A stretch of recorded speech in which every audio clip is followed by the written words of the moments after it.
Good evening, all, or should I say good morning? Good evening, it's Joe Greeley from the Norwood Trails Advisory Committee. Today is Tuesday, April 11th, 2023. This is our monthly in-person meeting. We've got a couple of changes tonight. We are trying to use the OWL recording device, and thank you for your patience. We will put this to use. We will, at the end of the session, we will save the meeting and forward it on to NCM, and it will be saved on their site. We'll also use it to record minutes and such. Use of the OWL doesn't, use of the OWL does not eliminate the need or the desire to produce minutes from the meeting. So that having been said, we're at the Norwood Senior Center. We do have literally dozens of empty seats, so feel free to join us. Next meeting is the second Tuesday of the month of May. That would be roughly May 9th. By voice of a roll call, we're going to go around the table, and we're going to skip over Beth, to be named later, for just a minute, and then we're going to put her on the spot to introduce herself. I'll start to the speaker's left. Austin. Brian Palmetier. Jean Palmetier. Marguerite Crump. Joe Barrett. Rick Bagel. Lee Leach. And I'm Joe Greeley. We do have one new, she hasn't quite been dubbed a member yet until that doesn't happen until she actually comes back for the second meeting. But Beth Young has joined us tonight. We welcome Beth. Beth, just to put you on the spot, do you want to have a 30-second read? I moved here from Natick in May 2022, and I've had 2 bunion surgeries since then. Now I'm ready to walk the trails and build trails and clean trails and make new trails in Norwood, because it's so important for everybody to be able to get outside on a trail and on a nice trail. Natick has an enviable trail system, and it also has an enviable group of people who monitor every trail, right? Which is really important. People volunteer to maintain a trail, and that's what we do. But I'm excited to be here, and I hope I get to be a member by attending next time. Okay, great. Thank you for coming. Welcome. Just a word from our IT group. John, did you hear all that? Yep. Okay, good. Thank you. So moving right down our agenda, we've got a call to order, took attendance. Thank you very much. Thanks for coming. Item number 2, review and approve prior meeting minutes. My fault, we don't have any approved minutes. So bear with me until we table that, and we'll circle back next month on that. So at this point, I think we have 2 meetings. I have 2 outstanding 2 outstanding meetings plus tonight. Good. Okay. meetings for us. We do. There you go. Okay. Moving right along. Our other special guest tonight, John Kinney, the new superintendent of recreation for the town of Norwood. John and I met for mid-month. I think maybe, John, your second week or thereabouts. Yeah. And we specifically wanted to get you, first of all, give you another opportunity to introduce yourself and your mission in life here in Norwood. But then, beyond that, as you and I spoke, we'd love to work collaboratively with the rec department and yourself in particular. And we'd be happy to entertain whatever kind of thoughts you have on that. So if you wouldn't mind, if you could just give us why is John Kinney famous, and how did you come to land here? Well, I thank you for the introduction. I don't know about famous, but I'm just here to very excited to be part of the Norwood community. I worked in Framingham for 27 plus years in a center where we had probably about 300 kids, a swimming pool, 2 soccer fields, basketball court, many classrooms, and so we ran a big childcare program, but we also catered to the needs of the community as far as swimming and renting our facility out to the local towns, Natick, Framingham, Dover, Wellesley, with all sorts of sports and other activities. So it was probably more of a dream job for me to come to Norwood and be a recreation director. That's what I went to school for. And I kind of just fell where I was in Framingham while I was in school and kind of just went up the ladder. And then when this job came out, said, I'll throw my name in and see what happens. And here I am. So I've been with Norwood for probably middle of January. I was working part-time and full-time starting in February, and really hit the ground running, just trying to get to know everybody. The community has been super. My team down at the rec is unbelievable. And, you know, they were kind of understaffed for a little bit towards the end of last year with the director and assistant director leaving. You know, at the end of the year, it kind of left them in a bind for about, you know, anywhere between 6 and 8 weeks, but they did a fantastic job. And like I said at the time of my interview, what was impressive of Norwood is for the size town to have the programs that they offer for the community from, you know, all ages was fantastic. And it's hard to compare what is offered to the community to what other towns or cities that are larger than Norwood even do. So it's a credit to, I think, the team down at the Civic Center and you know, the community itself, just, you know, getting involved, and the support that they give is really something else. So, you know, my goals, like Joe said, we met probably about my second weekend. I love hiking. I do a lot of my hiking probably more up north than anywhere, but I really enjoy it. And the one thing I have noticed in my short time in Norwood is that there are quite a few trails. I've already been on a few of them, just poking around and, you know, seeing what is out there. And I think my goal is really to find, you know, organizations or commissions like yourselves to see what I can do to bring, you know, the rec department in, and what programs we can add, you know, whether it be for kids, whether it be for adults, seniors. I think that, you know, getting people outside and, you know, doing stuff outside, and especially the kids where everybody's just like in their phones or tablets and stuff like that. I'd rather see them outside playing and, you know, hiking and doing stuff in the woods or the trails and so forth. So I think that we could definitely team up with your commission and try to bring some added programming, and also help spread the word of what you guys are doing too. So, you know, using our platform as well to get the word out if you have special events or, you know, the need for volunteers to help clearing trails or cleaning trails or anything like that, using our platform and using, you know, the Facebook site for the rec department and so forth, and emailing people to just get the word out there to help, you know, where we can. Okay, great. Thank you. Mhm. Comments, questions for John? Welcome. Thank you.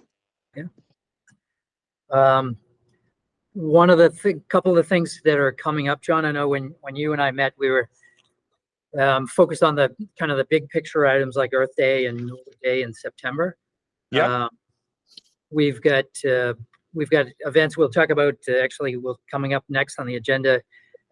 We've got Earth Day events both Saturday and Sunday. Okay. We've got a couple of other events coming up between April and May. We've just finished in the last probably the last 3 weeks. We've been to two presentations. So we try to have a good mix of not only recruitment outreach, but also, you know, feet on the street. nobody likes to sit in a conference room, where right now we're sitting in the senior center cafeteria. And although it's very scenic, all of us we're all twitching our legs and our knees and our feet because we'd rather be outside. But it's a balance, and that's what we're trying to accomplish. So, is there anyone, John, if you could just kind of give us a picture of the staff at the rec department, like if we wanted to suggest a new event or collaboration, or we heard of somebody else and maybe it'd be better if we all ganged up and, joined the effort. Should we come through you, or is there somebody that you think we should go to instead?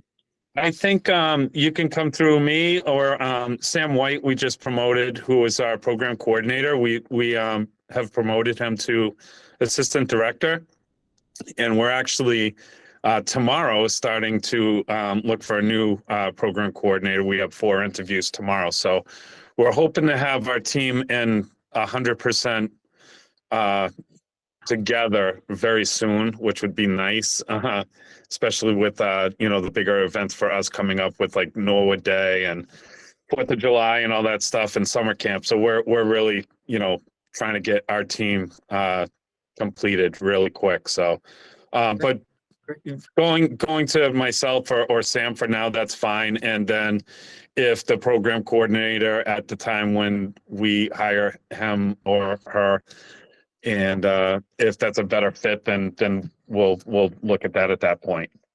Okay. All right. Great. I know you guys are, the rec department is working with the DPW on the Friday of Earth Day, whatever the date that would be, the 21st of April. Yep. So tell us, if you could, what does that day entail for you? A lot of it right now, Sam has been taking care of. Excuse me. I know he's been coming up with some program ideas to do. I honestly, I couldn't even tell you the site where he's going to be at right now, but I know he's got like flowering plants and pots to be filled and stuff like that. And I believe the Mass Audubon will be a part of that day as well. Okay. All right. Yeah, that sounds great. That whole weekend, Friday is the rec department / DPW. Saturday is hosted by the Neponset River Watershed, and Sunday is the Town of Norwood and Progress Norwood. Mhm. So if this place isn't squeaky clean by the end of the day Sunday, then we're a real problem. But all right, great. You mentioned the 4th of July and Norwood Day, but we've got a very active booth. I think last year we probably had maybe 300 to 350 people stop by the booth. And it's definitely the height of the year as far as community outreach is concerned. We are not to play favorites, but we are hoping that you give us like the prime spot along Washington Street. No pressure though. I will see what I can do. Okay. In the shade. In the shade. Yeah. In the shade. Yeah. Electrical connection. Yeah, we don't ask for much, but yeah, seriously though, if you can think of anything, even just a thought, and if you have a thought and it's something that makes more sense for us to go with the flow, or if you have something on the in the plan. You mentioned the senior center and the seniors. I know the senior center has a walking path that we have. I think we've been able to get it added onto our trail maps webpage. Yep. But it was something that was developed a number of years ago through a grant. But one of the folks who's no longer with the rec department had the idea of starting a walking club. Okay. Which I think would be, if that works its way onto the whiteboard and onto the front burner, we could certainly help with that, if not participate. So Yeah, no, I think that's a great idea. just a thought, if that circles back up again. So Sure. good. Anything else? Looking forward to working with the rec department. Yeah. Thank you. Thank you. Yeah. And if anything comes up at future meetings or anything, or, somebody on your panel thinks of something that we might be able to do to help you guys out, by all means, like what I've told everybody is my door is always open. You can shoot me an email, you can call me, you can stop by. If I'm not in the meeting, you can come on in and we can chat, and whatever we can do to help. That's my philosophy is we're here, um, kind of like in a customer service, and the rec department, we're like the fun department. We just want to keep everybody busy and having a good time, and of course being safe and everything. But the more people do, the better it is for everybody. So if anybody there has an idea or a suggestion that we can do to help you guys out, by all means, please let us know. Okay, all right. Two thoughts along those lines. You may already know this, but behind Father Max and soon to be at the Haas Pool, we have a trailhead kiosk. Mhm. And the kiosk behind Father Max has a lot of available space. So if there's something that you think would be appropriate to post, upcoming events, or we are in the process of trying to pull together some tick and outdoor precautions, sunscreen, etc. But if you or the rec department has some standard communication or specific communication, we'll be glad to host that in that kiosk. Oh, that'd be great. The other thing that Lee is just, he can't wait to ask you, but where was your last hike? Oh, geez. My last hike was in the White Mountains, Lincoln Woods. Lincoln Woods. Okay. Yeah, it's probably one of my favorite trails up there. Just the last time I was up there was during the winter months. I love to go up there during the winter months and go to the basin to take some pictures there. We've done a picture at the basin with my daughter, I think every year for, I don't know, 15 years each season. So it's kind of funny to see how things change and everything. But Lincoln Woods, it's such a great trail to go up and down and get to the falls at the other end of the trail. Okay. All right. Perfect. John, we thank you. Thanks for your time. All right. Thank you for having me. I appreciate it, everybody. Talk to you soon. Take care. Good All luck. right. Take care. Bye, guys. Bye-bye. Right. John Kinney. And he did say before, and he just said it again, if there's anything that we think we can collaborate on, full moon walk, owl walk, kids on the trails, whatever. So they just put out their summer guide, but if we thought of something in the fall, then we could always join them in time to get space in the fall guide. So, okay, great.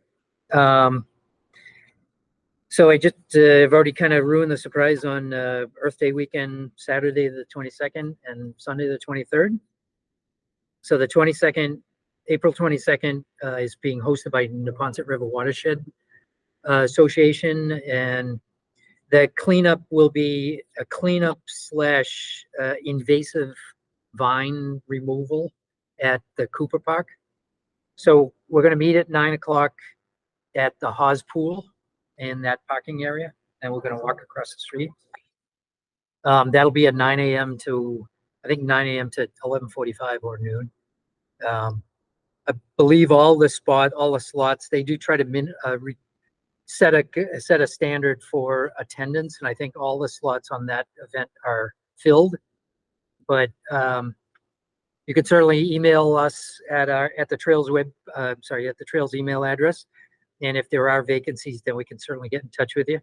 And then secondly, just to be aware that these things happen at least 2 or 3 times a year. When you said it's full, does that mean you have more than enough people cleaning up than you They need? have all the Yeah. slots Yeah. assigned. All of them are signed. The thing about well, we could always use an extra set of hands, but the thing about Neponset Watershed is they're hosting it, so they have to, they have their guidelines and their restrictions with insurance and supervision and you name it. Otherwise, we could certainly add a crew, if you will. And they also have things like waiters, and like they only have so much equipment to go around. But it's always a good event. We are trying to focus on the Cooper Park, just to try to take incremental steps to getting that into good ready order. Is it mile a minute down there? Haven't seen it. It's not mile a minute, it's bittersweet, and mostly bittersweet. There's other stuff, I don't know what it is on the bank, on the river bank, getting down into the water. So and then April 23rd, the town of Norwood, along with Progress Norwood, we're hosting, I think they have 12 different sites scheduled for that morning. It runs from 9 to 11 a.m. The Trails Committee is hosting the cleanup at Hawes Pool and Pond area and at ND. And we have about 25 people, I think, signed up for that. But if people can come join us for either part or all of that morning, 9 to 11 a.m. Otherwise, after that, I think it starts at 11:30. Yeah. 11:30 back on the common, they'll have kind of a fair of presentations by associated committees and such. Good. 11 to 1. 11 to, well, through the lunch hour, bring your lunch if it's nice weather, people picnic on the common. Okay. Also, there'll be things like bicycle repair for kids' bikes. What we've always had in the past. Great. One question, will any of the restaurants be open if they can bring their own lunch? Have something down there? Yeah. Given that it's a Sunday, some are, some aren't. Yeah, it's standard hours for them. They're not blocking off traffic. I'm sure by that time, I assume by that time, the Central Street in front of the theater will be closed off. So that'll just add more available space. I can make a comment on that. Yeah, sure. I was in a meeting recently up at the town hall, and the Central Street setup is dependent on the new turf being delivered in time. The goal was for this weekend that it would be up and running at the best, but if the turf doesn't come in there as soon as they get that artificial turf down, sure. That's on the agenda tonight, selectmen's meeting. Yeah, so, oh, that'll prove it, but the Yeah. DPW has that on the order. I guess it's protocol, but yeah. Yeah. They want to make it permanent.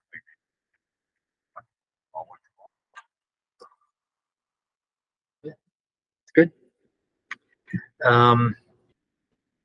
June 8th, the Trails Committee has been invited to participate in the Sustainability Series, which is a monthly series held at the Morrill. That What? the Morrill Memorial Library, like, at the Morrill. Yes. What can is you that tell us really- about that? Is it June 8th? is it really a joint effort? No, I'm just questioning the date. Is that a Monday? Thursday? Thursday? June. One of the Oh, presentations. June. June 8th, yeah.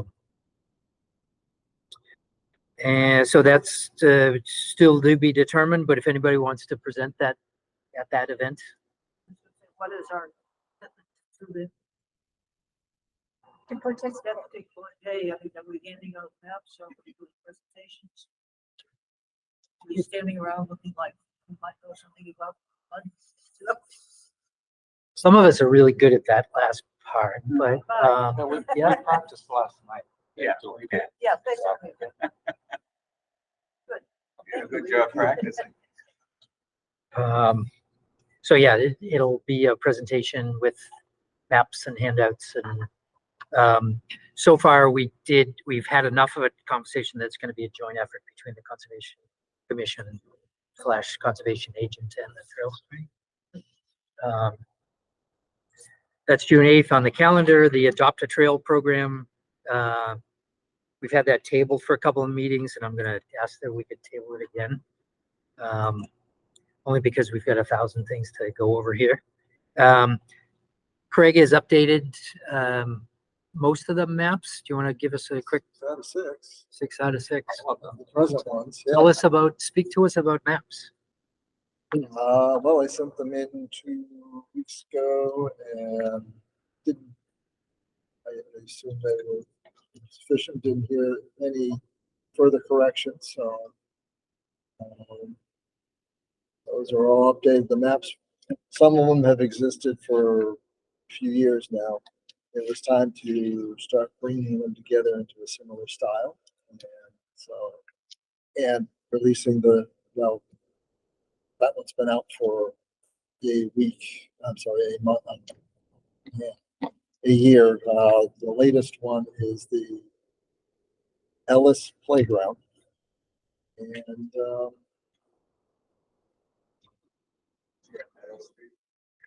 not yet. Well, I have a rough draft of it. I still don't have any text to go with it.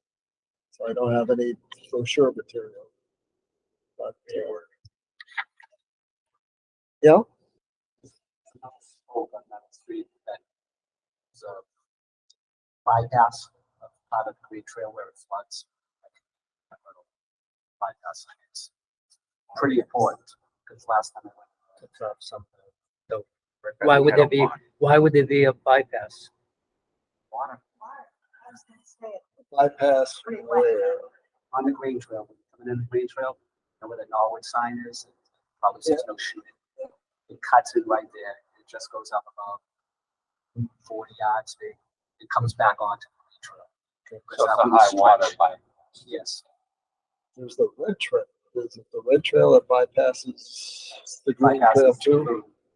Oh, that's the blue trail. Okay. That's our true trail. This is more of a bypass. Yeah. This goes, it's 20 yards at the most away from the trail. Okay. Well, They get me the line. And is it meant to be used all the time, or is it only on wet times? It's probably only worth going in when it's wet because the main trail is grass. It was grass, but last time I was out there, it's from the Kettle Pond on, it's mud. Sure, I don't know. Sammy, I know. Symbolize that. The sewage work down there. I think they still have more to go. They The, still have more to go. the plants are still there. They were there last Friday. Okay. Just for those, quick timeout for those watching at home. Thank you for coming. Hi, Jeff. We will get to the point as we're recording this, we will get to the point of being multifunctional and being able to present these maps and web pages that we're talking about during the meetings. The Meadow Street map is part of it's on the web, on the Norwood Trails web page. It's one of the pages within the group of pages. One of the pages says trail maps and brochures, and we did produce. Joe Barrett produced a temporary trail map about 9 months ago, maybe last summer-ish. The thing with Meadow Street, Meadow Street is the last one in, and the only one for which Craig hasn't worked his magic to produce a brochure. When we developed the trails at Meadow Street, we wanted to give it a full year's worth of seasons to be able to tell trail conditions. And what Joe was talking about is a bypass trail. It would bypass some high water in that area. It's one of the lowest points, and therefore it's one of the most prone to flooding. So we wanted to give it a full 12 months of observation before we actually develop a full-blown trail map for it.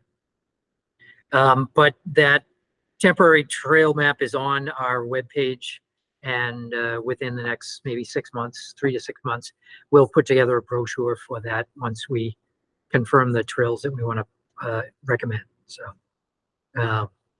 Also, I think a lot of the local residents and neighbors in that neighborhood are utilizing that area. You know, a lot. I've had a lot of people say they've been down in there and use it. So people in in that area of town are getting to know it as a trail system. So, most recently, you were saying you ran into someone over the weekend. yeah, Yeah. a couple. Yep. That live on right on the Ponce Street there. So. Great. Like, that's a lot of compliment to Craig. I'd like to have a Thank lot of compliment to you, Craig, and to the committee in general, because, a relatively new resident of Norwood came across the maps at the library and has been using them, and says, these are great, who's doing these? I said, all right, I'll pass the word along. We're in the library, He so raised there's- his hand 2 years ago. Yeah. Yep. I can do that. well, it's been fun so It's a far. fun project. Great job. No, it is great. It's great. You're our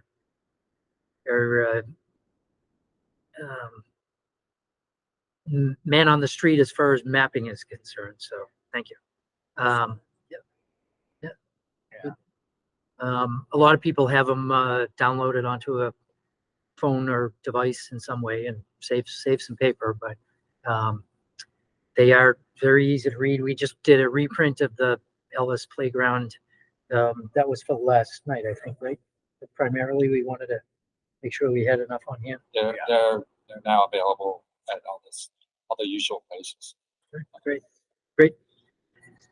So all the work that Craig has done over the last 6 weeks or so, we are trying to figure out from a budget standpoint how much money we have left between now and June 30. We are intent on spending as much of that in a efficient and taxpayer conscious way. But one of the things that always seems to go is people love to have the maps, and I've heard a couple of people say they even have it taped to their refrigerator door and they take it with them whenever they go outside. So, next up on the agenda, so those are a couple of the upcoming events that we've got coming up. The completed events, Norwood Walks events, trails, news, including last night. You want to talk and maybe Vic about last night's event at the Morrill Memorial Library? So I'll just frame it. Norwood 101. There was an event at the library last night that the trails had a presence at, A foot and a half on it. along with many other groups. It's designed for new residents or recently moved to Norwood that would like to get more involved in the community. So it was a 2-hour event and pretty well subscribed the first hour and then it tailed off after that. But we had gleaned about I don't know, I would say about 8 new registrants on our email list, which I'll have to get to you, Joe. And then we'll talk to many more as well. Yeah, I know Vic did a lot of talking, so he can Really? So, Well, you did some selective talking, but I was very pleased with the amount of people that had interest in it. We're in the government area, which is the reference room, and school department got there, superintendent got there before us, and he gave us like a foot and a half at the edge of the table.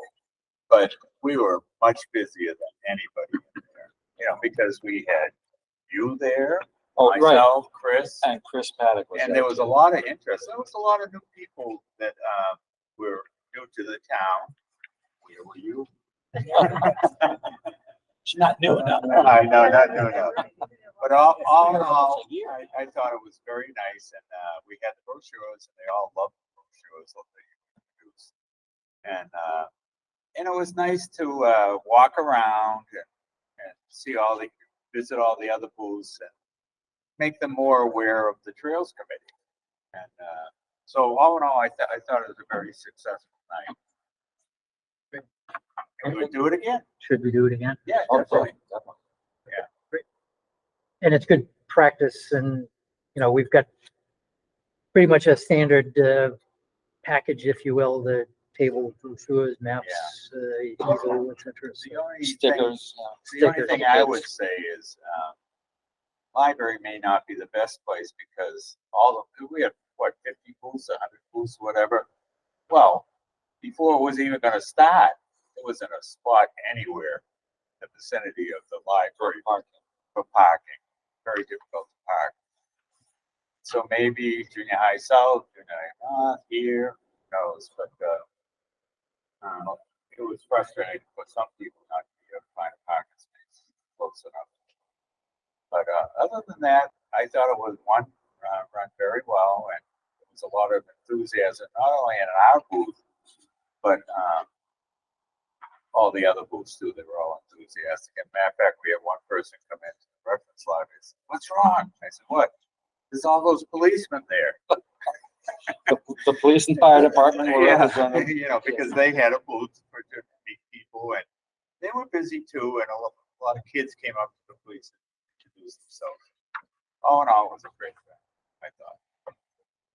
It's really neat to hear how much it's grown too. I remember 10 years ago being there for the Cub Scouts. You know, we had, like you say, the little table with the Girl Scouts and the Cub Scouts sharing the little table. Yeah, this year. And yeah, no, I don't know. Yeah. I'm not as much involved in that. You know, it's just all in the Simone room.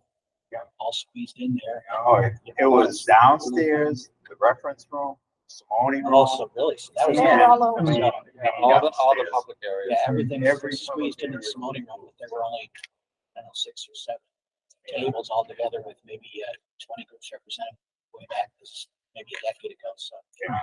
So it's grown, really good. and, that used to be the oxymoron of Norwood Trails. Everybody would say, Norwood Trails, there's no trails in Norwood. And now at least we're making progress, and people realize that there are trails now. It's not like this joke anymore. It's like, great. We had a lot of pats on the back, what we accomplished in 4 or 5 years. Yeah, it's great. Well, thank you for tabling. Thank you. Wanted to thank Clayton Cheever, the library director, and Patty Bailey, technical services specialist, for hosting the event and inviting us to participate. And a lot of other library staff were available too. Yes. Yeah. It's great. Great.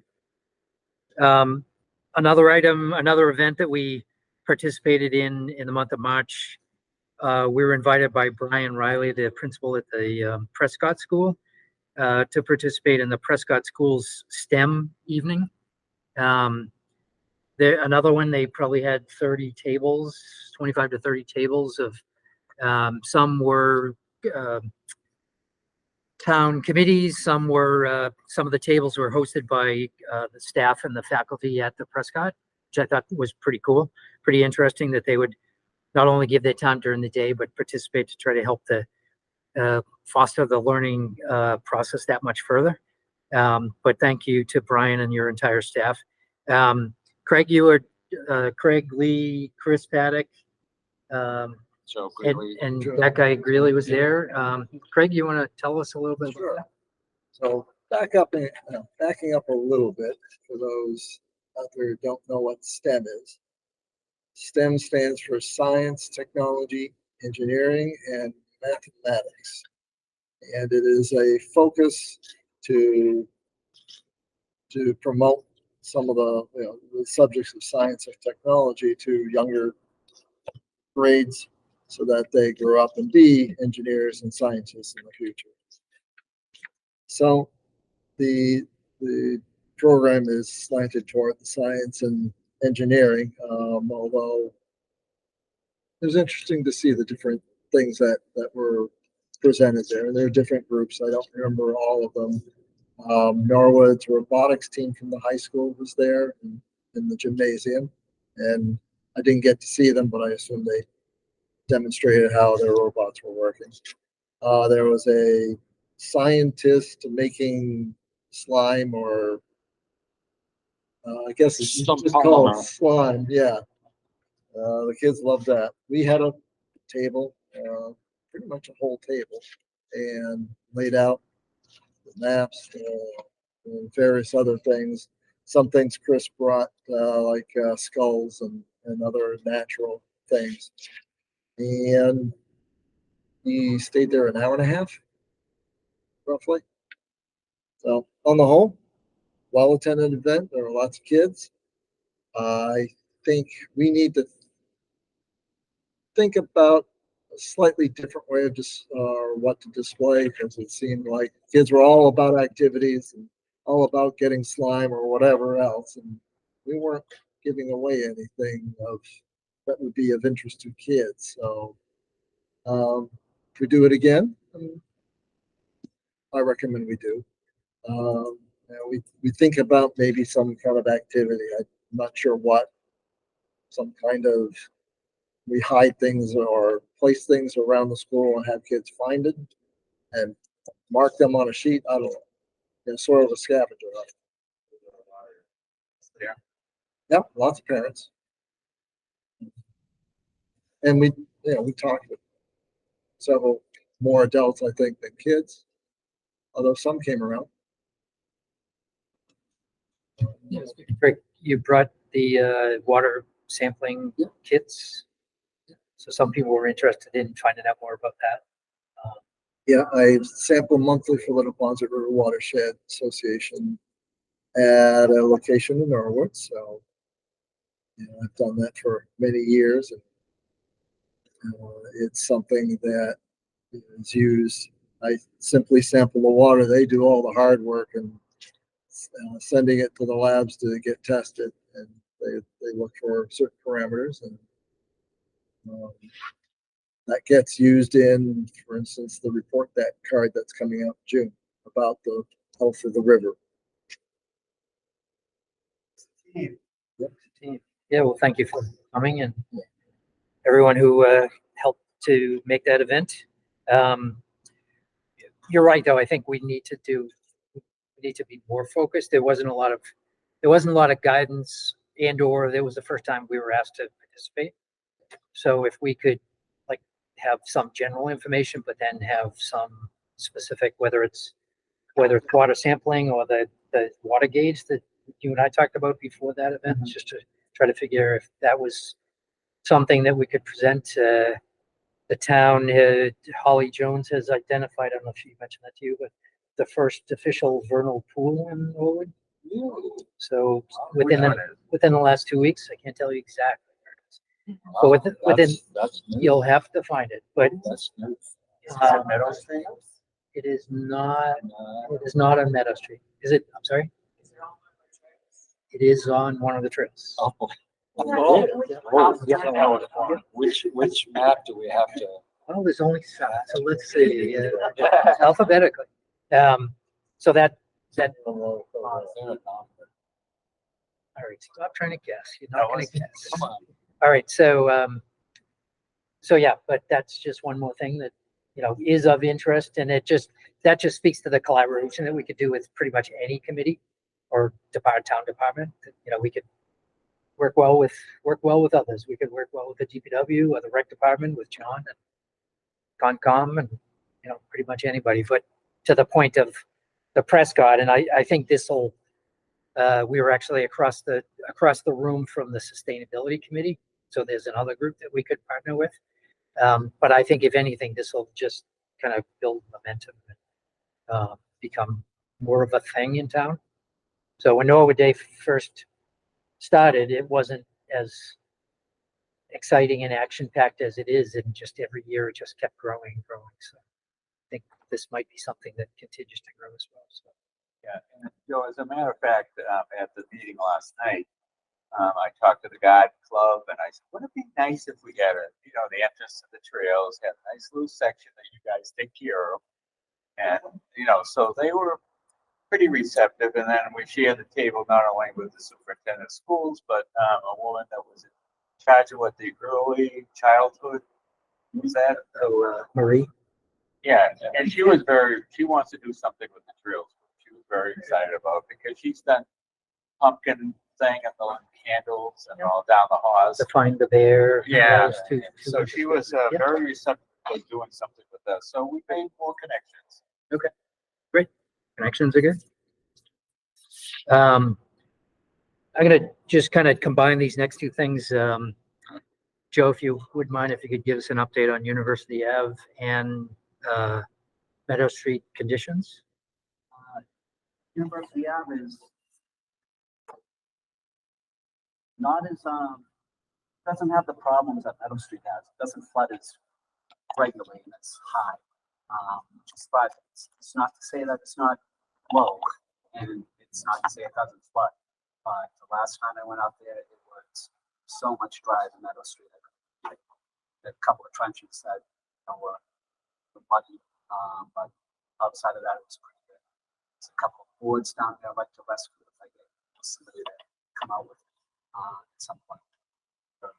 Afloat. I think we know how they got there. And then, so These are University. boards Ave- that were there for, bridges before, it just plugged. 'Cause I noticed one of the ones that we went to, it was like staked to the, It was tied. it was tied to, so the idea is it wouldn't float away if the water flooded. But apparently that didn't work. No, all the ones that are tied. Oh, they did. stay. That's the trick, huh? I've gone out there and I've seen them floating and back on that some concrete blocks.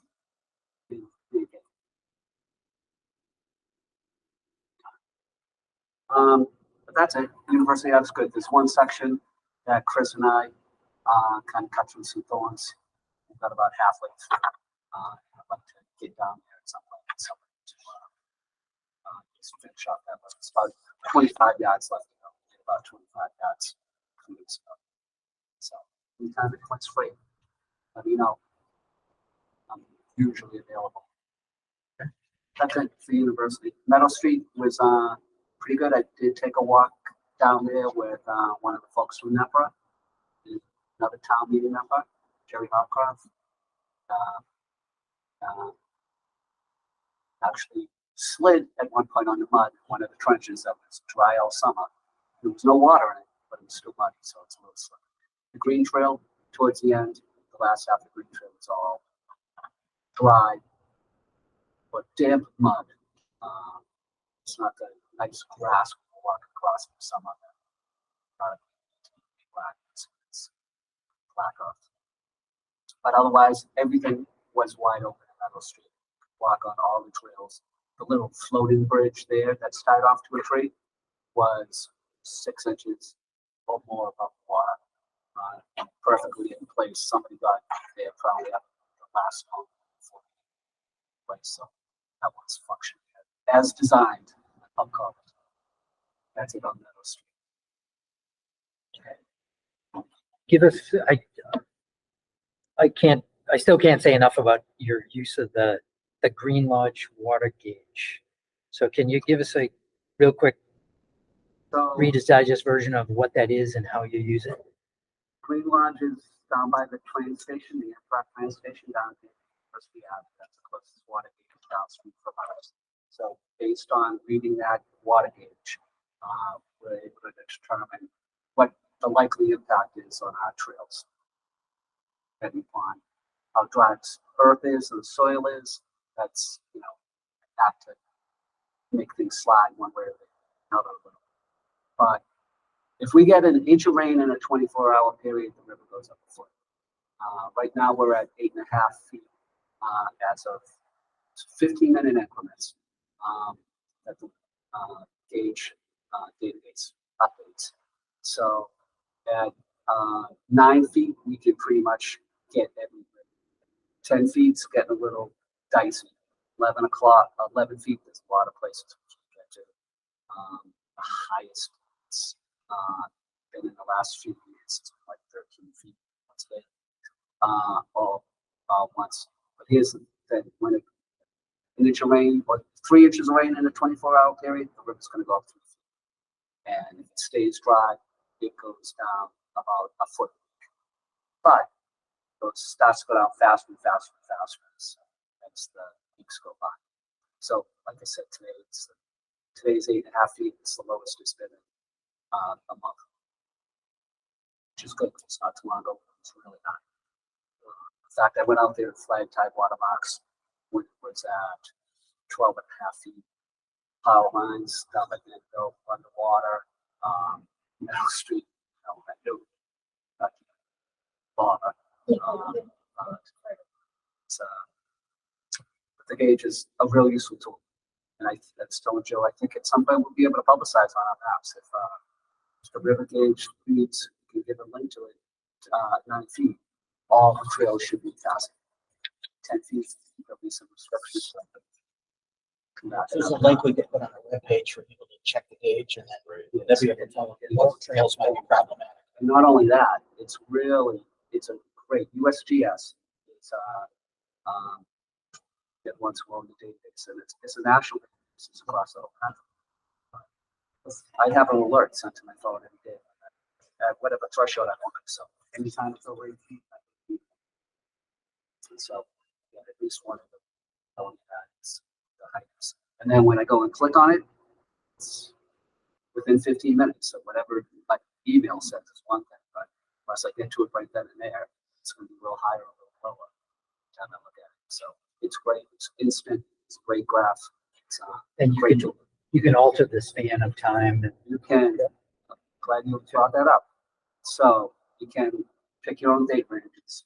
I think it started in 2004, maybe that particular one. Look it up. But you can also download the data.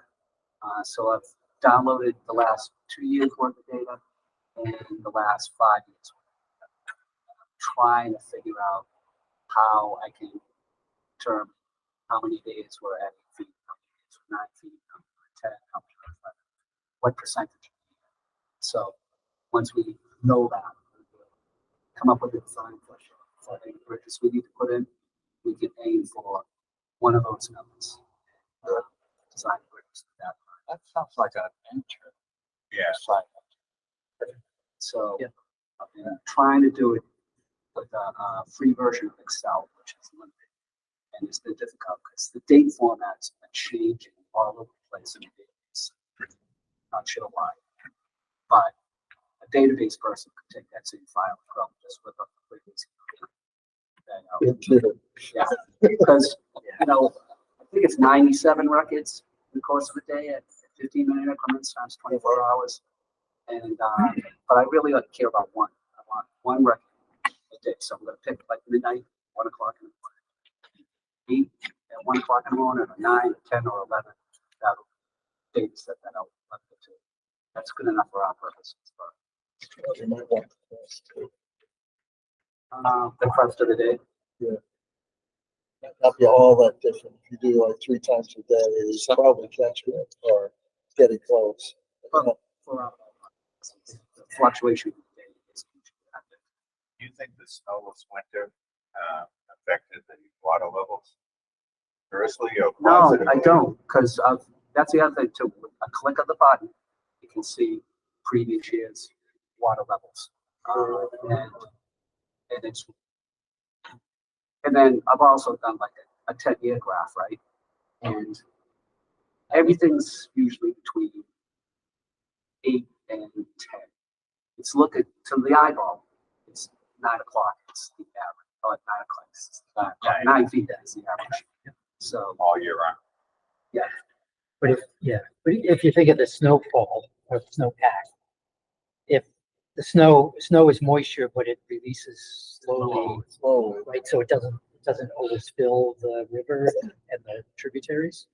But some of the monsoons that we've got, it's either feast or famine. We either get slammed with 17 feet of rain in a 24-hour period. Well, all right, not quite that much, but right. But if you just think of the weather events, it's flood for 24 hours and then it's dry for a couple of weeks. So this zigzagging of the weather is definitely having an impact on the water. I've said this before to this table, but it's not really a seasonal thing. A rain thing. Some of the highest water we've ever had. It's been over the summer, August and July. not, everyone, common sense that you think, oh, it's gonna be really high in the spring, not necessarily. So, And the shining example of that is when Norwood Hospital got flooded. That was Yes. July or August. June 28th. Several years at ago, that we March had, of that 2010. So if you, And also the MWRA has, The plaque, right, yeah, there was a spring back about 10 years ago, that was headed in the emergency operations center. That the operations had so much rain over like a 3 or 4 week period. I was able to find out exactly when, without being at work to see the plaque, I could look at this graph and say, oh, it's where it was, because I could just see the graph on it historically. so that I think a couple of things that kind of kept me intrigued is that I do think NEPR would be very interested. I've said that to you before. NEPR would be very interested to hear how we're utilizing this water gauge, the geological service. But just bringing it home to us, if you think of the 7, let's just picture the 7 maps that we have. Most of our areas are highlands. It's Shattuck, Hennessy, even Germany Brook. And Deansville. Well, compared to Meadow. Yeah. So Meadow and University, like, yeah, I think University, when you said that, University has a little bit of a pitch to it from the street to the water, right? So at least it allows for some flow, as opposed to Meadow is just that. It's just a meadow. The water's got nowhere to go other than into the ground or to the river. But it doesn't seem like there's any pitch. So in my small mind, I would think that just makes that Meadow Street more of a seasonal, maybe not the whole thing, but it's more prone to flooding 12 months out of the year. Yeah, I would say that. Right. Anywhere along the river. Okay, no, it's great, thank you. So you said something early in the meeting about tabling something that you want to work on. And I thought about something that you had said, that Natick had a good Adopt a Trail program, and that John Kinney had said maybe they could partner with us. And Yeah. so maybe we don't have to drop or table the Adopt a Trail. So I had, just generally I'd shared that before there. We certainly like to invent and create new things, but borrowing other people's when they've already created it is okay too. So I think several of us have been involved with other groups, adopted other groups' events and membership and activities. Like the Friends of Blue Hills has an Adopt a Trail program. They have literally hundreds of trails, and something in the range of 80% of the trails have been adopted by a person who has committed to go onto the trail at least twice a year, which is nothing, and report back to one individual of the Friends group with basically the same. Actually, I borrowed the trail report that we use. What's the weather? What's, are there any issues with the trail? Did you see anybody else, or what kind of improvements you think should be made? So all of those reports that come back from the adopters come back. The adopter doesn't have to go out with a shovel. The adopter just has to go walking the dog, or exercising a new limb or a new joint or whatever. Right. But if they could, as they're coming back off the trail, if they could just report back their observations, and that all goes into a stew pot of projects and priorities for the Friends, so that the Friends of Blue Hills has trail maintenance events all year long.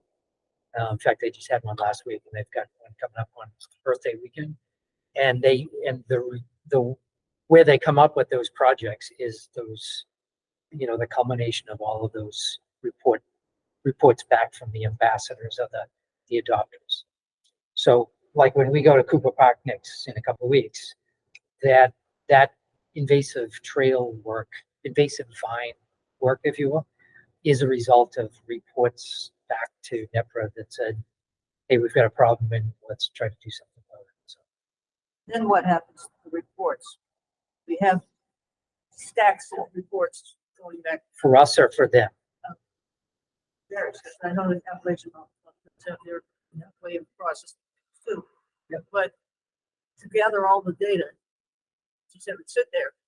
Yep, so they have, so what they've done is each one of their trail adopters fills out this form, an online form, and it's pre-formatted, just tell, what was the weather, exactly what I just said, what trail we're on, map number, intersection 236 to 238 or whatever span you're adopting.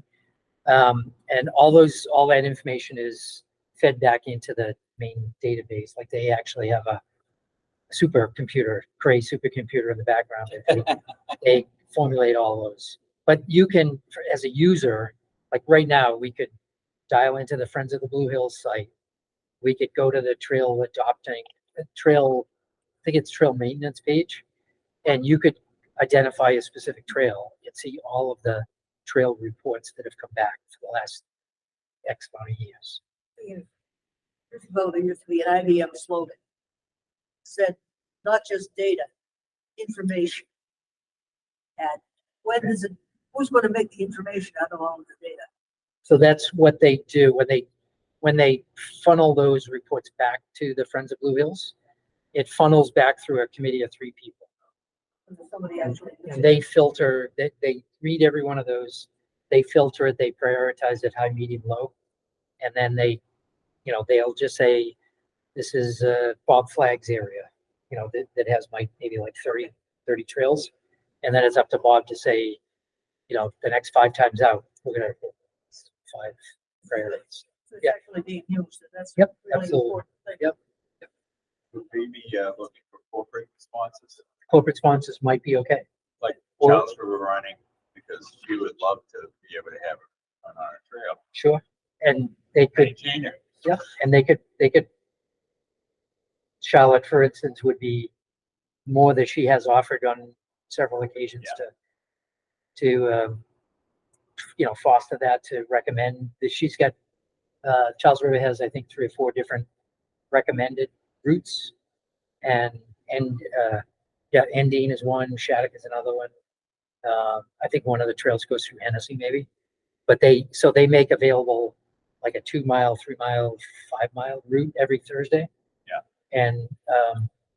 And those, they don't use our maps, but they use like All Trail or Map My Run, not Map My Run, but maybe Strava. Yeah. But you can look up the trails. Yeah. And she's had, I don't think they have any maps now, but she has offered to post some of our maps as Well, well. a lot of what they do, as far as me observing it on Thursday night, is they run on the street, sidewalks around the town. Problem with that is from a trail running at night Yeah, standpoint. it'd be impossible. Like daylight savings time, they Yeah. run down at Meadow Street all summer. They Yeah. run down behind power lines. More to come, right, Joe?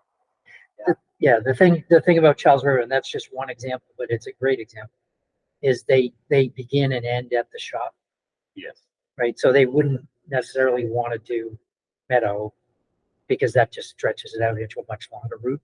Actually, when I'm talking to her about that, she's talking about parking at access at the airport and then going down Zilly, maybe one. Azalea Drive Yeah. and picking up Meadow Street there, doing the mile loop and going back because a mile's not a long run for a runner. But if you added going down Azalea Drive both ways, that's getting to be okay in terms of like a worthwhile run. So she was definitely interested in that. Unsafer than trying to cross Route 1 there at the rotary. Yes. Yeah, that would yeah, be yeah. yes. They did when Percival's Brewing, not that the world revolves around beer, but Percival's Brewing maybe 3 or 4 years ago, maybe they were the beginning and end point of a trail run I ran that.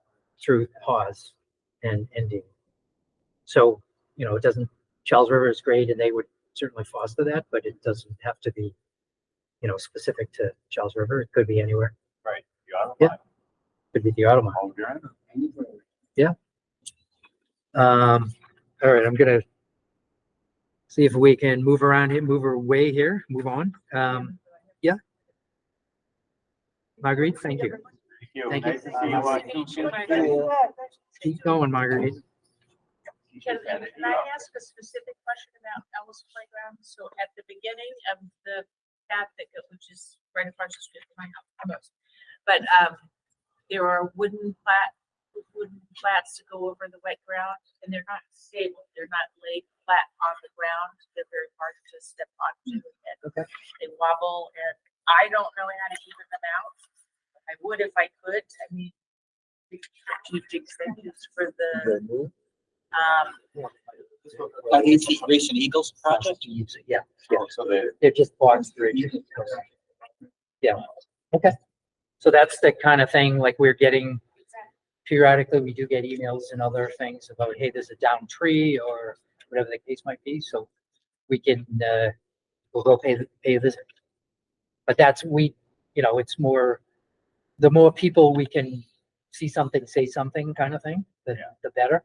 The kind of thing that would have worked since it was put in. Could be Frosties, it's too recent to have worked, but Yeah. could be kids, you know. Yep, somebody takes a misstep. The water went up. Yep. Yep. So that was a Eagle Scout project. That there is one of Greg's brochures is attached to the shed right inside the field. I don't know if you notice that or not. but I will look for it next Okay, time. good. Hopefully it's still there, but if it's not, we'll replace it. But so the Eagle project was to install those bridges, those bog bridges we call them. But then if you keep going further into that area, he actually he and his team cut a lead trail. No, I walked all the way around. Yeah, great, okay. Good, so we're on it. Thank you. Let's see, we talked about the library event, we talked about Prescott, we talked about Earth Day and other upcoming events. I do want to talk about, I also included in the packet the left half and right half, and I'm sorry, I wasn't technically astute enough to glue them together Side by side. like so, side by side. But before, so that's kind of, I definitely want to hit that at a very high level discussion tonight. I want to ask Joe to kind of manage that discussion. But before we do that, just hopefully we don't run out of time, but I want to make sure we talk about our next community walk / cleanup. We've got a couple of things on Earth Day weekend. Our next meeting is May 9th at 7 p.m. at the Senior Center. I don't know if anybody has any other ideas for a community walk this month? Talk to more fun or not? How was the Pine Tree Forest?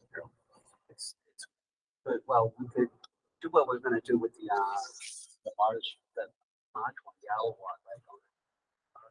Okay. We do that. Now, I think it would be a shame not to do it during the day. Because there's a lot to see out there. That's what it is. Right, let's go ahead. And depending upon the water level. Might be able to- So do you want to aim for the 29th is the last Saturday in April, the 30th is a Sunday in April? Same day. Did I hear you say day? Yes. Yeah, so it'd be like a Sunday afternoon. So they have whatever. Yep. Pine Tree Forest, I'm not. it's a super secret one that only Joe knows. Tell us roughly Find where it in that is. Google Earth. That's who coined the term. That's where I first saw it. And where is this Pine Tree Forest? It's behind the power lines, behind Noah Gardens. Behind the racetrack, Keswick, Vanderbilt. Trap over Ponce River. It's nice, really nice. It's nice as any place we've got over Meadow Street on the river. It really is a out of the way thing you have to know to go to. Yeah. Yeah. Can we get a temporary map up? Yeah. The other thing is that, Pine Tree Forest, it's cool. It's an old growth pine forest. And there's no, so I'm kind of kicking the tires on after school program with some of the plant societies, to see if we can get the plant societies to work with students and all, to do some native planting as well as some basics and stuff. Not a lot of basics out there. Some mild and fine into the river, but just kicking the tires on that one. I feel it's out to a bunch of schools and a couple of the plant societies. So the way it got the name Pine Tree Forest in Google Maps or Google Earth, you can pretty much, I think it's the Wild Wild West, that you can name a spot if it doesn't already have a name, and you could be the host of this, or I don't exactly know how it happens, but the gentleman who coined that name moved out of town about 12 to 15 years ago, and he used to be one of the mountain bike riders in that area. Interesting. Cool. He lives in because if you click on that label, Pine Tree Forest, it tells you who it was and when. And you can actually, or anybody, but the initiator can create a review. Like anybody can write a review about the site. So I've written reviews about Signal Hill and a couple of other things. So anybody can submit pictures, photos, and kind of a review. So that's how that got its name. It's all around it's like the Ponte lands, the Ponte River lands, and out of nowhere it's just Pine Tree Forest. That's actually an island. I mean, it's surrounded almost completely by water or wetland, isn't it? Well, Trappole's on one side, Constance on the other. Then you get the power lines. There is a street that crosses the power lines, so that's one of the optional routes. But you would walk over that all the time. Well, what time of year? How much rain we've got this past. But that'd be a great place for the next walk. The other thing about both Pine Tree Forest and the trails along the river there, lots of washed up bottles and beer cans inside Pine Tree Forest because that's not on the water from years ago. By whoever. If you look up here. But it'd be a great earth there. That's another to expose people to that trail. People go out there, go back just like Meadow Street. It's everything that's nice, if not nice than Meadow Street. Some of these, several of these trails that Joe was an understudy for Vic. The standpoint of going out to trails and exploring. We're still working on getting approvals for this, for some of these sites. Some of it's town-owned land, but we still need it's private land. Yep. So we're trying to kind of work the trail, have it kind of ebb and flow to try to take advantage of ownership and rights and access. Mm-hmm. But ultimately, we want to be in that mode of applying for access grants or just getting access outright. Okay, so that weekend, let's just say the weekend of the 29th, 30th, we'll take a walk out on the Pine Tree Forest. Okay, and we'll publicize that. Is that something you think, as long as we get approvals and everything, we could open up to the community? Okay, good. All right, so we'll fine tune that over the next week or so. Good. The other thing Joe had, again, one of the goals,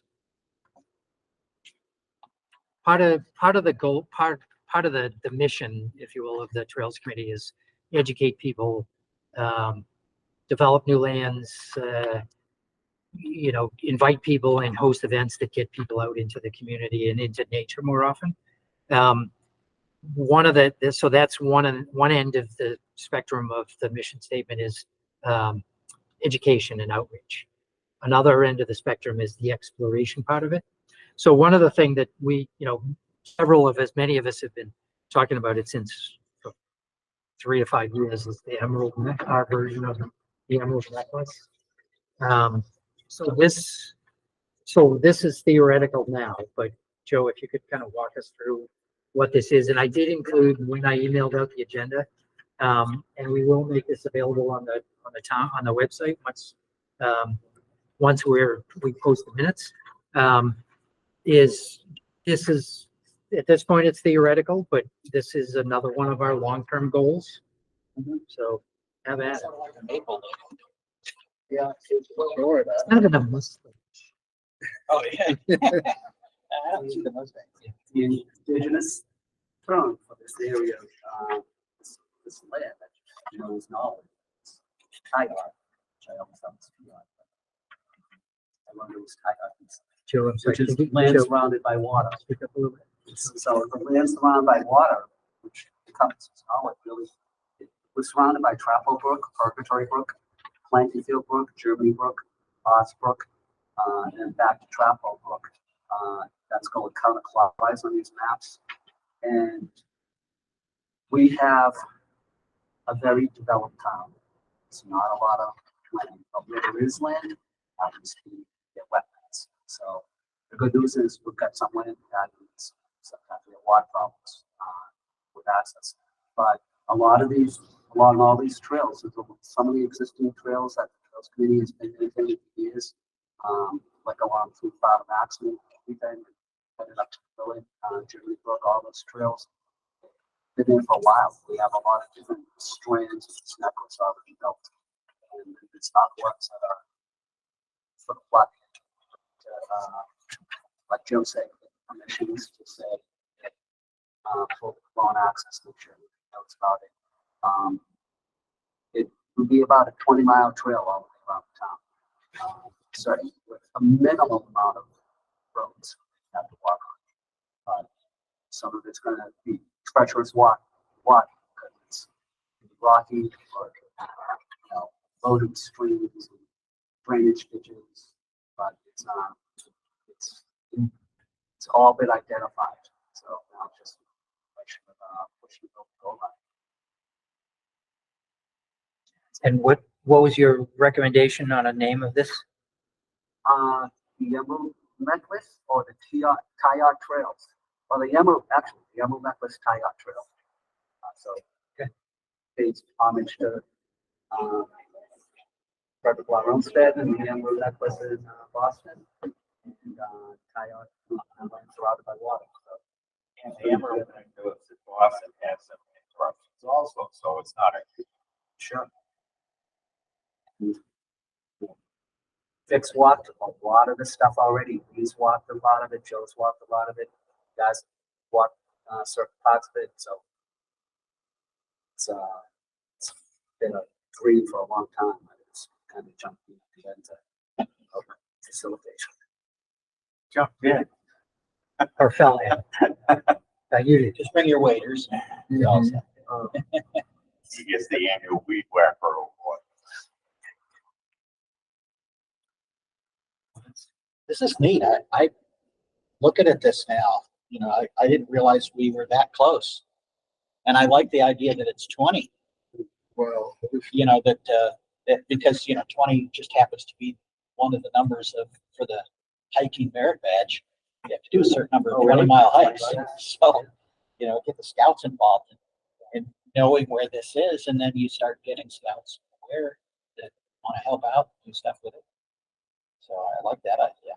But, that's wonderful that you put this out. I knew we had all these trails, but just to actually see it there, you can envision it. I'm trying to think who it was that he was town planner like 2 times ago.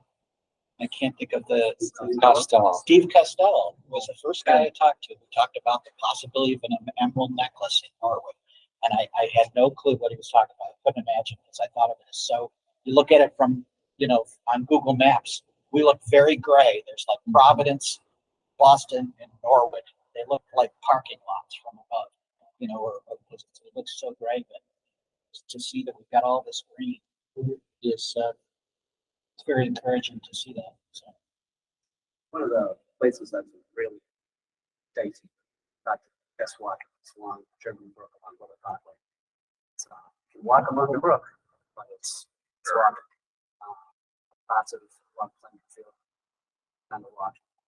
Like up the road. Well, the other thing I was thinking of is, I'm having been on to several of these, and there's times a year when I'd be inspired by some of the stuff I see in Walpole, when they have these nice little things that they go through wetlands areas, but they're like these elevated ridges. And, you know, I think there's a couple of significant places. We actually went out for hikes early February when we went.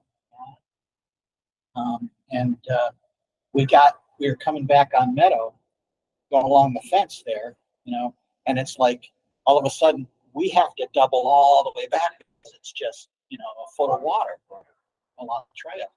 And, you know, it's nicely mowed. It's like a nice path there, but you know, unless you want to get soaked or happen to bring our waders with us. But Retired, he didn't realize that he's gonna have 2 jobs now. Put so much time in the trails now. I mean, he's totally dedicated to it. We're so lucky to have him be the explorer, be the weed whacker, the chopper. We're gonna have significant trails in the next phase. We'll be doing bridges across the or, you know, long walks and all that. But you know, that takes time, that takes money, and but we have the time, and you know, hopefully we'll be able to get some money.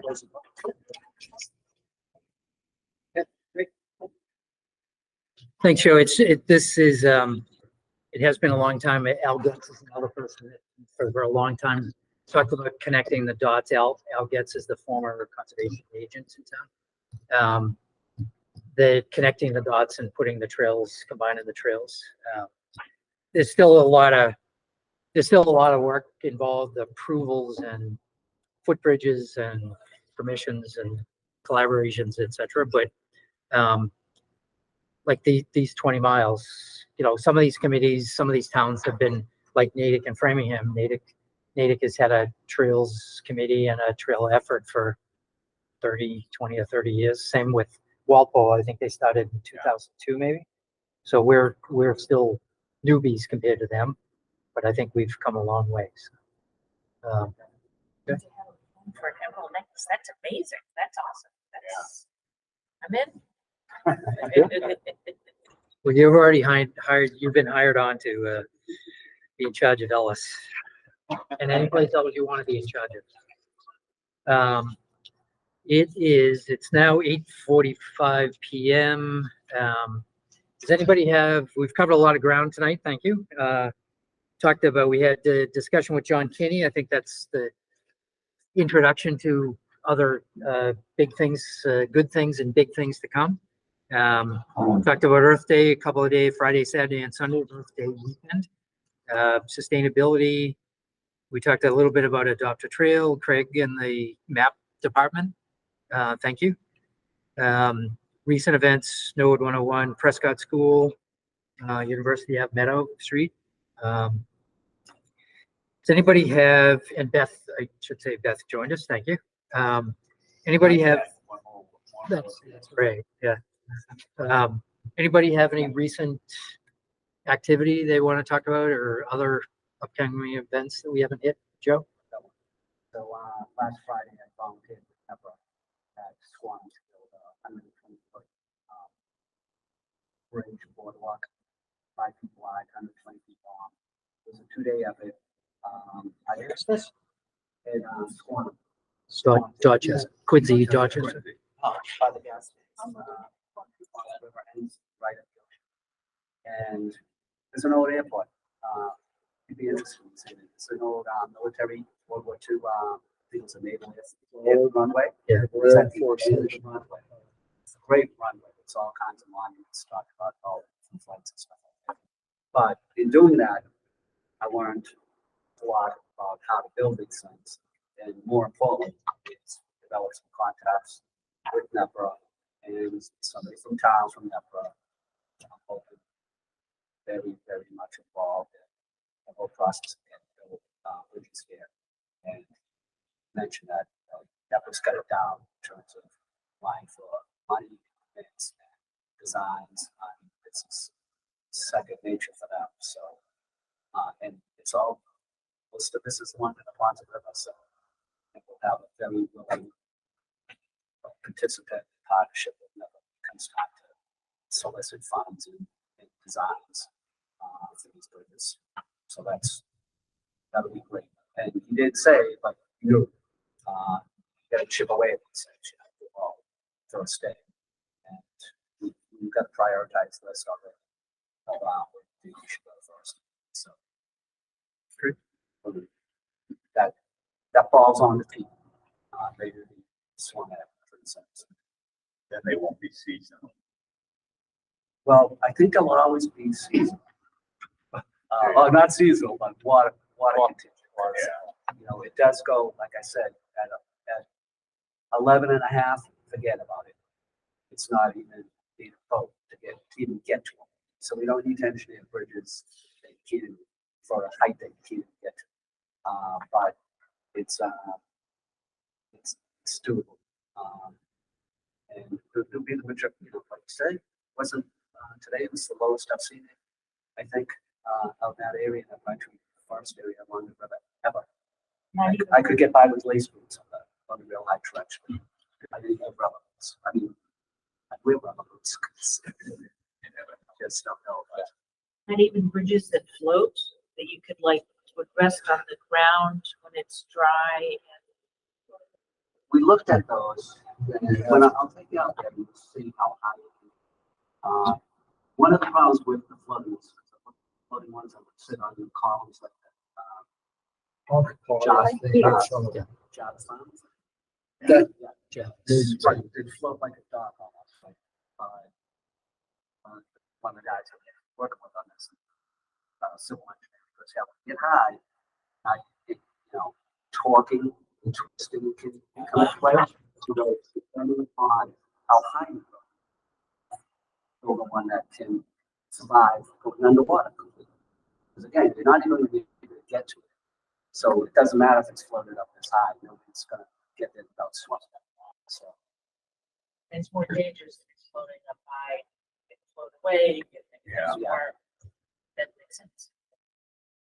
Boy Scout not felt. That was a long time ago. And with the planks, that I've seen floating all the time, it's got to slap back over. Put it on the box. But again, the temporary related walkways. Anyone else? I just had two other things, but anybody else have a member's minute they want to jump in? Real Yeah. quick one. First spotted northern laughing frog today's or yesterday swimming. Saw a snake out there a few weeks ago, outside the theater. Some of the tracks for some of the other critters out there. Seen it in 2 amphibians in the last couple of weeks. There's a lot of those laughing frogs. They're cool looking frogs. Be nice and watch them down. That's the kettle, at the kettle pond, or where was it? No, this is just right along the river. Cool looking frogs. These multicolored big second spots on the side of the Okay, cool. Brian? Guess I've got a quick minute by way of just, I want to make sure I said thank you to everybody for all the support. It's actually yesterday was 3 months since Nolan died. And, you know, just looking back at some of the different things, like how much the Norwood Trails was stuff we could do together.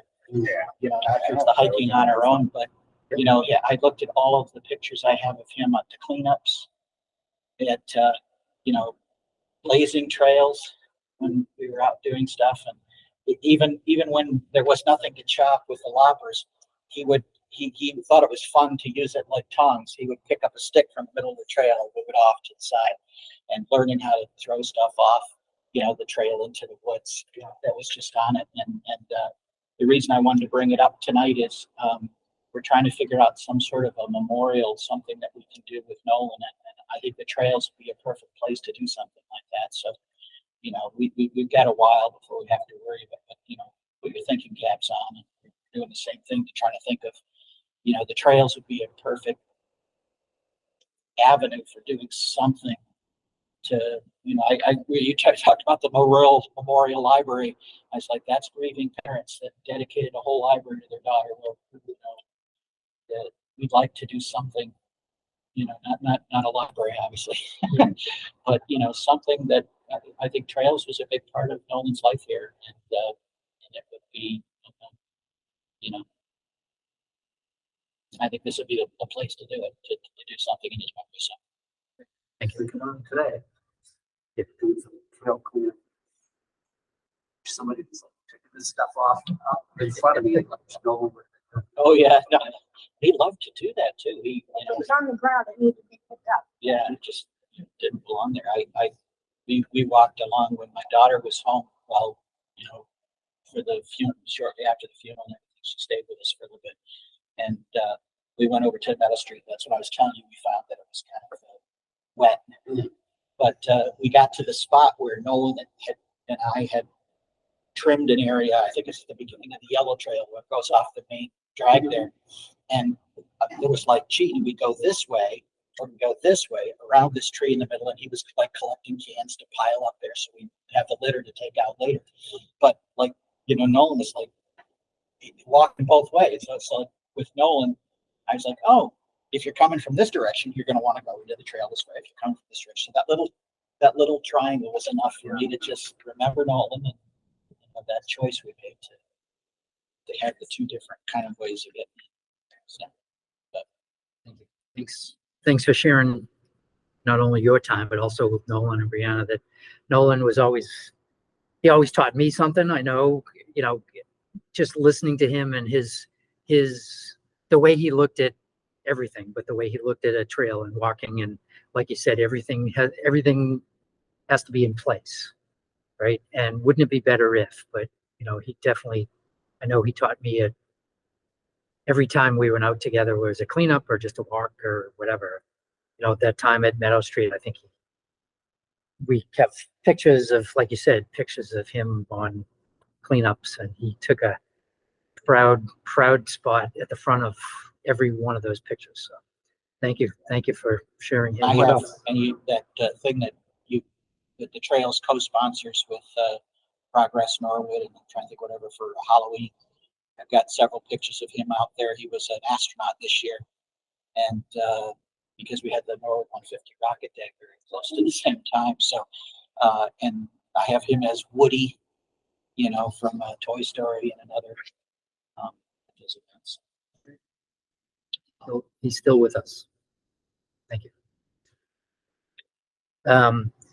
So if I could, I've got two things. One, Joe and Vic have been helping me write a real quick one-page narrative on one page, or just a calendar of the last 12 months that we want to present at, not present at town meeting, but have available for town meeting, May 9th, 8th or 9th, I forget which date it is. But just a report that part of the town meeting is all the committees present, they have an option to present. So we don't really present it, but we make that available as a handout to town meeting members. We've done that in the past. So if it's okay with the body, we'll distribute a copy of that ahead of time, just so everybody knows what amazing things that you all have done. But like I said, it's the first page is basically, it's a progress update and what we've done so far in the last 12 months and where we think we want to go next. And then the next page is just that same timetable in calendar order. So, but we'll make that available. I was thinking we'll probably include some of the brochures, certainly the QR code, attach that to the document as well. So Would be a possibility to get like the two halves of this put together and then fill in the middle? Or is this not Maybe. ready for prime time? Not- yet? Oh, okay, got it. not ready. So for this print. is more of a proposal. It's not Well, third of the trails aren't really open yet. got it. Okay. The good news is people listen. Thank you all. After I was talking to Joe about it, after the full moon walk that we were going to take last month, it got rained out or whatever, I think flooded out maybe. We had at least 3 or 4 people email us to the trail with email address saying, I know the event was canceled. Where is the trail? Can I go out on it on my own? Which is great. Yeah. But if the trail is still a little in progress, we want to be safe. We want to make sure that we're treading lightly, as they say. So Is there a way to use that rain gauge, a stream level gauge that Joe mentioned to identify when it's safe for different sections? Yeah, it's always really good at night. Okay, But that's assuming. I usually for somebody went in, it's floating in, who knows Right. what direction. But like that. Position. got it. It's all temporary, like plank curtains, you know, sit on tops of it. Well, Well, the reason I knew about the plank, the metal string plank, is we had gone there and we found that it was tied to the rope, but it was on the bank. Yeah. So we had to figure out a way to get across to the other side because we were crossing from this side, right? So we managed to get across. Yeah. Reposition the plank so that it was covered. But the fact that it was tied so that it was there, you could just reposition it. on that little butter gauge, that's the man-made one, that human-made one, that's at that plank field. It's green metal bounds, like those foot. Something's been eaten out on both sides of the wood. Oh, It beavers? looks like an owl. I don't know. No. Really There were a lot of beavers up that way. That went down there. Yeah. I mean, it's screwed to it, you know. The same have thing. some teeth, whatever it is. feeding, yeah, feeding nature. And I do think that this last year, we reached a tipping point with, the town officials, people, we're not a joke anymore. And they're gonna have a lot more expectations for us too, which is good, but all I get is compliments. You guys are doing a great job. And we have a lot of the town officials on our side that want this to come to fruition. So, I think, the next couple of years, we're gonna make tremendous progress. Good. The only other thing, I'll give it a Reader's Digest version and I'll bring it back to Norwood, but there is such a pond in Dedham. It's called Wigwam Pond. You probably know where it is. It's behind it. If you go Route 1 North, you go by Legacy, behind Fridays and BJ's Oh, really? Yeah. before you get there, but behind it. Yeah. The other side of the pond is by Red Cross, by is it Allied Drive? I think it's Allied Drive. Franklin. Yep. The rail goes by it. Right. So there is a pond there, and this time of year you can see it because everything hasn't leafed out yet. But it's a 23 acre. I'll just read this. The town of Dedham is creating a long-term vision for enhancing public access to Wigwam Pond, a 23 acre water body located east of Providence Highway, north of the Legacy Place shopping complex. So they have this pond that the only people, see if this sounds familiar, I won't name names. The only people that have had access to it for years and years and years are the abutters.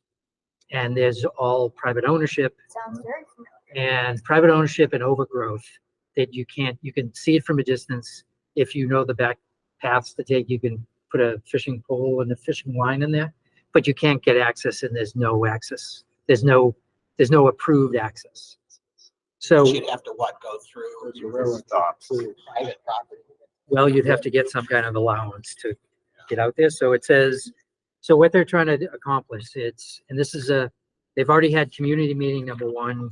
Meeting number 2 is April 29th, Saturday, from 11 to 1, and it's a Zoom. It's at the Avery School, but it's on Zoom. Wigwam, and is now the home to beavers, birds, and variety of fish. Unfortunately, there's currently limited access to the pond. Abutting parcels are either under private ownership or have natural constraints / wetlands, and nearby publicly available parking is limited. Steep slopes, large piles of yard waste, dumping on wetlands. Fully maintained paved path and canoe launch adjacent to the existing rent-a-tent facility, which I don't even know where that is. Well, that's great. right by the pile of dirt at the Legacy where they. Oh, where things and Costco, everything. Costco, Because the trail Okay. goes right next to that. okay. Access to green space has a numeral, and they go on to say the benefits of making this available. And the whole thing about the idea that they want to move forward is to undertake a watershed management plan for Wigwam Pond, develop the plan in coordination with the Planning and Zoning Department and Conservation Commission to assess Wigwam Pond's ecological conditions and develop a management plan. So blah, blah, blah. So anyway, so that's an upcoming event. It's a neighboring town that they see this resource that nobody can use. So I think, and I did send a copy of this over to Holly Jones in the conservation group, that I think we're not going to force anything on anybody. We're not going to jam anything down anybody's throat or anything. But if you just think of what could be, we're talking about the Emerald Necklace, but certainly you could skinny down the Emerald Necklace and build a trailer into Ellis Pond or any one of the ponds. Where the Sportsman's is another beautiful spot where nobody can get access to. So there's any number of these places that, and it's all about collaboration. It's not land taking or any of that stuff. It's, here's a resource, the common good, the greater good, and that kind of thing. And how do we all work together? So I think this caught my eye today, that I think this it's great for Dedham and surrounding areas to be able to access this, which is going to take time to develop, but it's just one more thing that, I think the town of Norwood could certainly learn from. So Any updates on that, Dedham project along one? I haven't seen any, but the town of Dedham has so many things going on, as they've actually created a web page that you can then sub-link into a lot of these development projects. There's another one. So there's that one on Route 1 by Chick-fil-A and Ocean State and Stop and Shop. But then there's another one over by not the Goddard School, but off 109 and that part of Dedham. So there's a ton of things that they've got going on. Anyway, I just wanted to throw that out there. That again, we don't have to create things. We don't have to reinvent the wheel, but we could just keep our eyes. So that's the members minute is what have we experienced? What do we know about? What have we heard about that we can then kind of bring it back and Norwoodize it? And, could we do that? Or what if, play what if a little bit? So we always try to include a little bit of that in our meetings. So. It would be nice. Yeah, Gene? Here has a rain barrel and uses it. I don't yet, but I was gonna buy one, but here I am, 4'7". It's 48 gallons, and a gallon's 8 pounds not only, so I'm like, oh, okay, well, once this thing gets You're not full. gonna move it once Yeah. it's, So I just was curious, who's had good success buying and using a rain barrel? So what, the town is offering it. at a discount. And buying a rain And you only barrel? get there's a week left in the discount. So, Yeah, you gotta do it by the 17th. You gotta order it and then pick it up on the 29th. so Wonderful thing to have. I've had one. It's a wonderful and have where you put it. One I had at my house in Natick overflowed into my basement on a regular basis, and I had to get rid of it because there was no place, no other corner of the house where the water came down. But it's wonderful to have. Because you don't have to use it. And it refilled every time I rained. It's really- Except when it overflowed. You have to make sure the overflow spout is on the outer side, and if Exactly. there's some place for it to go what, beyond the basement. the other thing, we had one and I actually cut the downspout like halfway up Yeah. and then raised the water barrel, the rain barrel, so that not only could the water flow into it, but it wasn't inconvenient to have the outflow. So the outflow is on the bottom, that spigot. Right, and it Yeah, wasn't I at noticed you ground can buy level. actual supports that are same size as the bottom of the barrel. Yep. Where you can put a little water can underneath it. Just So they're very handy. You could use yours all the time, I assume. Yep. Yeah, Yeah, yeah. it's all about the water. Nice Nice work. Orleans Packing, who imports olives from Greece and regularly, and they're in Hyde Park. And I used to sell two-part epoxies. And what he did is he created the rain barrels with the olive. Yeah, he retrofitted it, and he put an ad in Survivor magazine. Well, he started employing empty barrels because he couldn't keep up with the demand. Okay, anything else? Good, good. So from what I understand, we are going to entertain a motion to adjourn. And then, but actually, we've, Oh, so moved, second. okay, however, but before we vote on it, I gather what I need to do is stop the recording. And then we'll vote on adjourn. Okay, everybody okay with that? Yeah. So I don't understand why, but somebody said you need to follow that. Oh, really? We don't vote to adjourn and then turn it off? Does anybody have an objection to adjourning? Let me ask that before we vote on it. Okay, Definitely not. good. It's always. Okay, so our email address again is trails@norwoodma.gov. It's on all of our brochures, along with a QR code that'll lead you to the exciting area of our webpage. Norwood, thank you for joining us tonight. We hope this has been informative. We're all ears for where to go next. So thank you. We're going to sign off and adjourn as soon as we do that. So thank you.